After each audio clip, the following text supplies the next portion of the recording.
મળવાની ઈચ્છા હતી, પણ કોઈ એવો પ્રસંગ શોધતા હતા કે જેના કારણે આપણે સૌ મળી શકીએ. આજે મારા લાઈફના 75 વર્ષ પૂરા થાય છે, 76 વર્ષ શરૂ થાય છે. જાહેર જીવનના 1971 થી શરૂ કરીને 2025 સુધીની પાર્ટીની અનેક ચડતી પડતીઓ અને ચડાવ ઉતાર જોયા છે. અને કેટલીક ચીજો એવી છે કે જે તમને પણ ખબર નથી, એવી ચીજો મારે આપણી સાથે શેર કરવી છે. એટલા માટે આપ સૌને મળવાનો એક અવસર પ્રાપ્ત કર્યો છે. આપ સૌને મેં લેખિત સ્વરૂપમાં કેટલીક ચીજો ટૂંકમાં આપી છે, પણ કેટલીક વસ્તુ એવી છે કે જે તમારી કોઈની જાણમાં નથી, એવી આજે આપણી સાથે હું વાત કરવા માંગુ છું. 1980 ની અંદર મ્યુનિસિપલ કોર્પોરેશનમાં ભારતીય જનતા પાર્ટીના ચૂંટાયેલા શિક્ષણ સમિતિના 7 સભ્યો હતા, 7 કોંગ્રેસના હતા અને 1 સરકારી હતો, સરકાર કોંગ્રેસની હતી. એવા સમયે અમને 7 જણાને નાગરિક બેંકે સોવડાવ્યા હતા અને સવારે અરવિંદભાઈ 8 વાગે આવીને કીધું જાઓ નાહી ધોઈને બધા આવી જાઓ, અને મને બોલાવી કીધું તારે ચેરમેન થવાનો છે. ત્યારે અરવિંદભાઈને મેં હાથ જોડીને કીધું અરવિંદભાઈ, હું સંગઠનનો માણસ છું, મને સંગઠનમાં રહેવા દો. શિક્ષણના શનિ મને ખબર નથી. જે લોકો શિક્ષણ સાથે સંકળાયેલા છે, ખોડીદાર મેઘાણી, શિવભાઈ દવે, એને કોઈને સોંપો તો સારું. ત્યારે અરવિંદભાઈએ મને કીધું કે મેં રાતના 2 વાગ્યા સુધી આ બધું મનોમંથન કરી લીધું છે, હવે એમાં કોઈ ફેરફાર હું કરી શકું એમ નથી. તને નો ફાવે તો 2 વર્ષ પછી મૂકી દેજે. અને મને ચેરમેન બનાવ્યો. 6 વર્ષ સુધી શિક્ષણ સમિતિનું ચેરમેન સંભાળ્યા પછી લગભગ 16 જેટલી નવા શાળાના મકાનો બન્યા, 200 નવા શિક્ષકો આવ્યા અને 5,000 બાળકોની નવી, જ્યાં શિક્ષણ નહોતું એવા વિસ્તારમાં મકાનો બનાવીને શાળાના બાળકોએ આવતા કર્યા. એ જ રીતે 1991માં મેયર તરીકે કોકા હોટલની અંદર મીટિંગ હતી. એ મીટિંગ પૂરી થઈ ગઈ અને મારું નામ મેયર તરીકે જાહેર કર્યું અને બધા નીચે કોકા હોટલમાં જમવા બધા નીકળી ગયા. કેશુબાપા એકલા બેઠા હતા અને કેશુભાઈને મેં કીધું કે બાપા, આ છેલ્લું વર્ષ છે, આવતા વર્ષે ચૂંટણી છે અને આવતા વર્ષે ચૂંટણી છે, એમાં હું જો કાચો પડીશ તો પાર્ટીને નુકસાન જશે. એટલે મને કે તમારું કહેવાનું શું છે? મેં કીધું કોઈ સિનિયર ને મેયર બનાવો તો સારું, એવું મારું કહેવાનું. એટલે કેશુભાઈ કે 1 જ વર્ષ બાકી છે. મેં 1 જ વર્ષ બાકી. સારું, તમારી વાત સાચી છે એમ કરીને બધાને પાછા બોલાવો. બધાએ હાથમાં થાળી જમવાની લઈ લીધી. ફરીથી બધાને પાછા બોલાવ્યા. 15 મિનિટ સુધી ચર્ચા હાલી. એમાં વિનોદભાઈ શેઠને કીધું. વિનોદભાઈ શેઠ કે ભાઈ સાહેબ, મારી વકીલાત ફોજદારી ત્યાંથી ભાંગી ગઈ છે, મારે મેયર થવું નથી. સૌથી સિનિયર મોસ્ટ કાંતિભાઈ વૈદ હતા. કાંતિભાઈને કીધું તો કાંતિભાઈ કે ભાઈ સાહેબ, મારું દવાખાનું બંધ થઈ જાય, મારે મેયર નથી થવું. પછી અંતે વજુભાઈને મેયર તરીકે પસંદ કર્યા અને મને ડેપ્યુટી મેયર તરીકે બનાવ્યો. તે પછી 1.5 વર્ષ ચિમનભાઈની સરકાર હતી એટલે 1.5 વર્ષ લંબાયું. એટલે 18 વર્ષ સુધી ડેપ્યુટી મેયર તરીકેની જવાબદારી મેં નિભાવી. એ જ રીતે 2007માં ચૂંટણી હતી વિધાનસભાની અને એ સમયે હું જિલ્લાનો પ્રમુખ હતો. એટલે મને એમ કહેવામાં આવ્યું કે તમારે વિધાનસભા 1 લડવાની છે. એટલે હું તો જિલ્લાનો કાર્યકર્તા, શહેરના કાર્યકર્તામાં તે કામ તો મારું હતું નહીં.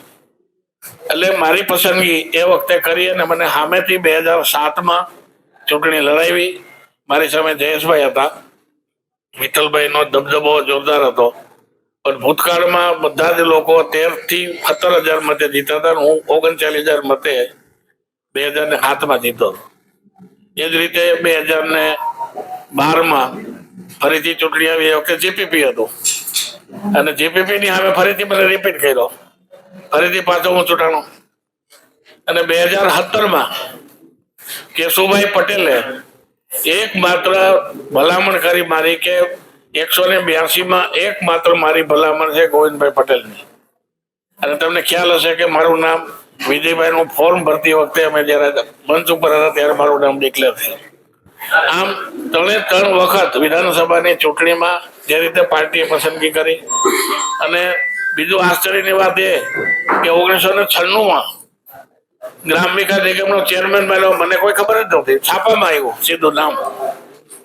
કોળીદાસ મેઘાણીએ મને કીધું કે ભાઈ તમારું નામ છાપામાં છે, તમને ચેરમેન બનાવ્યા. મેં કીધું મને તો ખબર નથી, મને કોઈનો ફોન આવ્યો નથી.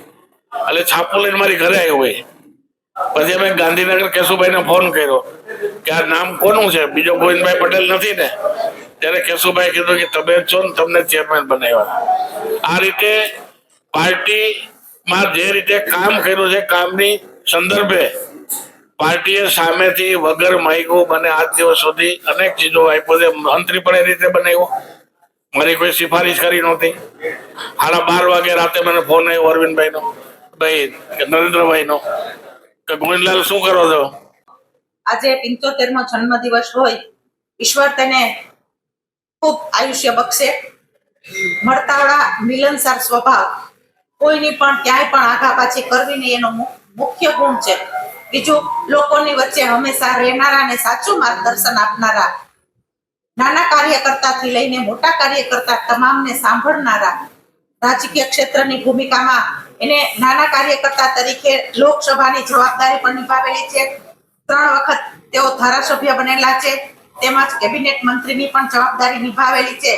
આવી ગોવિંદભાઈની સરળ અને નિર્વિવાદિત જીવનના આજે 75 વર્ષ પૂરા થયા. રાજકીય ક્ષેત્રની અંદર આવા વિરલ વ્યક્તિઓ ઓછા મળતા હોય છે. તેમજ જેઓનું હંમેશા સેવા યજ્ઞ, અત્યારે પોતાની કોઈ પણ જવાબદારી ન હોવા છતાં એના ઓફિસની અંદર, એના કાર્યાલયની અંદર એટલા જ કામ ગતિથી થતા હોય છે. આજે ગોવિંદભાઈનો 75મો જન્મદિવસ હોય, ઈશ્વર તેમને ખૂબ સુખી રાખે, તેની મનોકામના પૂરી કરે ને હંમેશા કાર્યકર્તાઓની વચ્ચે રહેનારા ગોવિંદભાઈનો આજે 75મો જન્મદિવસ હોય, તો આજે એને પ્રેસ કોન્ફરન્સના માધ્યમથી એના જન્મદિવસની ઉજવણી કરેલી છે. અસ્તુ ભારત માતા કી જય.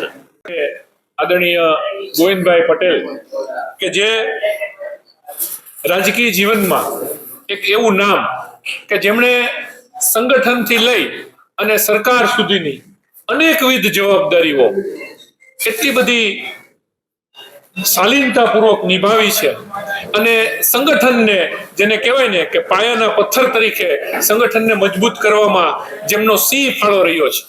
મારા જન્મ પહેલા પણ 5 વર્ષથી જે સક્રિય છે, એમનું 55 વર્ષનું જાહેર જીવન અને રાજકોટની અનેકવિધ જવાબદારીઓ, રાજકોટ શહેર અને જિલ્લાના અધ્યક્ષ તરીકેની જવાબદારી નિભાવી હોય. જિલ્લામાં પણ મેં એમની સાથે કામ કર્યું છે અને શહેરમાં પણ મને એમની સાથે કામ કરવાનો મોકો મળ્યો છે. સરકારમાં પણ એમણે મંત્રીશ્રી, ચેરમેન અનેકવિધ જવાબદારીઓ સંભાળી છે અને બધી જ જવાબદારીઓ ખૂબ ગંભીરતાપૂર્વક અને સારી રીતે એમણે નિભાવી છે.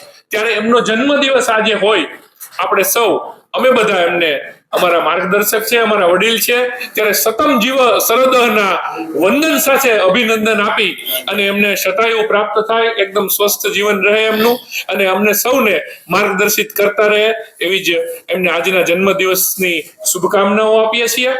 આપ સૌની સાથે આજે મળવાનું થયું એ ગોવિંદભાઈનો વિચાર હતો અને એ મુદ્દે આપણે બધા આજે ભેગા થયા છીએ. આનંદનો અવસર છે અને ગોવિંદભાઈને આપણે બધા આ શુભકામનાઓથી વધાવીએ.